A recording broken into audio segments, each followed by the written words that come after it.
Facebook ෆොලෝවර්ස්ලා 180යි. TikTok ෆොලෝවර්ස්ලා 4 දෙනෙක්. ඉන්න පොඩි පේජ් එකක් වුණාට මට තියෙන්නේ මේ වෙලාවේ වැටි බිස්නස් වැටිලා ජීවිතය ආයි අලුතෙන් පටන් ගන්න ඉන්න වැටිච්ච පේජ් ආයි අප් කරගන්න ඉන්න ගොඩ හැම දෙනාටම මගේ මේ පුංචි පේජ් එකෙන් මට කරන්න පුළුවන් උදව්වක් තියෙනවා නම් අප් කරගන්න මම අනිවාර්යෙන් කරනවා. පහුගිය ටිකේම අපි හැමෝම හිතිය දරා ගන්න බැරි වේදනාවකින් දුකකින් පීඩනයකින් කලකිරීමකින් නේද? ඉතින් මේ මහා ව්‍යසනයෙන් ජීවිත වලට හානි වෙච්ච සියලුම දෙනාට අමා මහ නිවන් සුවය ප්‍රාර්ථනා කරනවා. ඒ වගේම ඔවුන්ගේ ජීවිත බේර ගන්න ඉදිරිපත් වෙච්ච පිරිසකුත් ඒ කියන්නේ පොලිසියේ හමුදාවේ විදුලි බල මණ්ඩලයේ මිය ගිහින් හිටියා. ඔවුන් සියලු දෙනාටමත් සංසාරේ කිසිම දවසක මේවා නකල් මරණ වලට මුණ දෙන්නේ නැති වෙන්නත් නිවන් සුවයත් මම ප්‍රාර්ථනා කරනවා. ඒ හැම වේදනාවක්ම දුකක් ඇතුළෙම සතුටු වෙන්න ආඩම්බර වෙන්න කාරණයක් අපි හැමෝම දැක්කයි තමයි ලංකාවේ මිනිස්සු විපතකදී උදව් කරන විදිහ. අපේ සඳගිරිසෑය හාමුදුරුවෝ ගොඩාක් පේජ් වලින් බැනුම් අහගෙන නින්දා අපහාස විඳගෙන ගොඩක් ආයතන වලින් ගම් මට්ටමින් සමාජ මට්ටමින් ආයතන මට්ටමින් ගොඩක් ලංකාවේ මිනිස්සු ඉක්මනින්ම ඒගොල්ලන් වෙනුවෙන් කරන්න පුළුවන් උපරිම දේ කරා. ඒ වගේම සබන් කැටයකින් හරි දායකත්වයේ නොවුණු කෙනෙක් ලංකාවේ හොයාගන්න නැති තරම්. අපෙත් හිතට සැනසෙල්ලක් සතුටින් කියන්නේ සැනසෙල්ල නිදා ගන්න හම්බුනේ ඒ විපතටපත් අය වෙනුවෙන් පොඩි හරි උදව්වක් කරන්න හැකි වුණාට පස්සේ ඒ උදව්වෙන් පස්සේ හිතට දැනෙන සැහැල්ලුව ඒක මං හිතනවාල හැමෝටම දැනෙන්න ඇති කියලා. ඇත්තටම ලංකාවේ ඉපදිච්ච එක ගැන අපි හැමෝම සතුටු වෙනවා ආඩම්බර වෙනවා.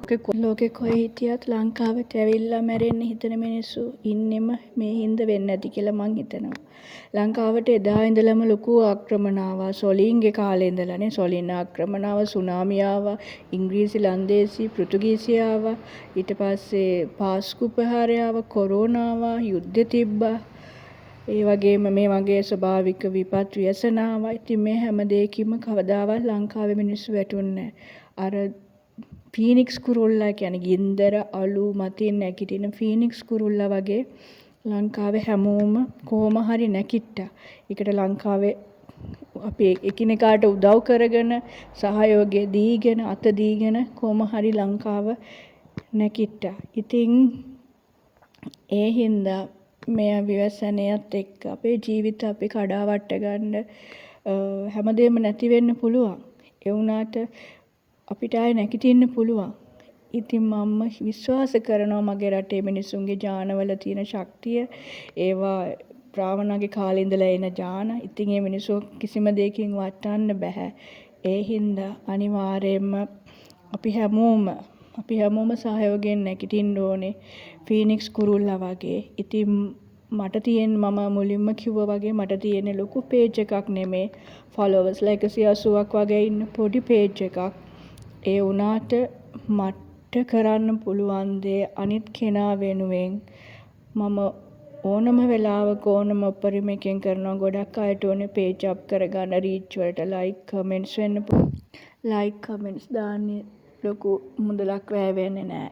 ඒ ඇරෙන්න තව වෙන මට පුළුවන් උදව්වක් තියෙනවා නම් ඒ හැමෝම වෙනුවෙන් මං කරනවා. ඉතින් දැන් අපි ආපහු නැගිටින්න ඕනේ. අපි හැමෝම කරන්නේ පොඩි බිස්නස් කරන කට්ටිය ගොඩක් ඉන්නේ මේ පේජ් කරන අය. සමහර ගොඩක් අය ජීවත් වෙන්නේ ආදායම් වලින්. ඉතින් අපිට දුකයි ඒ වෙච්ච දේවල් දරා ගන්න අපහසුයි. අපිට විනෝද වෙනවා නෙමෙයි මේ. ඉතින් මං හිතනවා මාත් දැන් අද සතියකට වැඩි අද තාම මම කිසිම මගේ ප්‍රොඩක්ට් එකක් මම පෝස්ට් කළේ නැහැ. ඉතින් දැන් අපි ආයි අලුතෙන් පටන් ගමු හැමදේම. ඕනම දෙයකට ලංකාවේ ජීවත් වෙන මිනිස්සු කිසිම දෙයකට බය වෙන්න ඕනේ නැහැ. ඒගොල්ලන්ට අනිවාර්යයෙන්ම නැගිටින්න පුළුවන්. ලංකාවේ ඉන්න මිනිස්සු කවදාවත් බඩගින්න මැරෙන්නේ නැහැ. ලංකාව කියන්නේ ඕනම තැනක ඕනම කොළ ජාතියක්, මුල් ජාතියක්, ගෙඩි ජාතියක් කාලා ජීවත් වෙන්න පුළුවන් රටක්. ඉතින් ඒ වගේ රටක එච්චර ශක්තියක් තියෙන මිනිස්සු වැටෙන්නේ නැහැ. ඉතින් අපි නැගිටිමු. ආයි අපේ ව්‍යාපාර පටන් ගමු.